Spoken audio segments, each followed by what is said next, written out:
Hello viewers, আসসালামু আলাইকুম। আজকে আমাদের ইফতারিতে আইটেম হচ্ছে একটা হচ্ছে মুরগির মাংস ঝোল দিয়ে, আর এখানে হচ্ছে লুচি, ফুলকো ফুলকো লুচি ভাজা,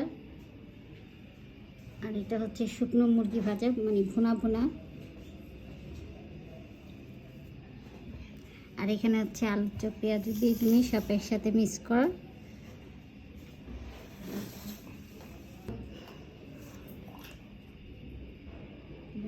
তারপরে এখানে হচ্ছে ছোলা আলু দিয়ে ভাজা, এখানে হচ্ছে ডালিম আর খেজুর, এখানে হচ্ছে শরবত, গুড়ের শরবত, এখানে হচ্ছে মালটা, আর তারপর হচ্ছে শসা।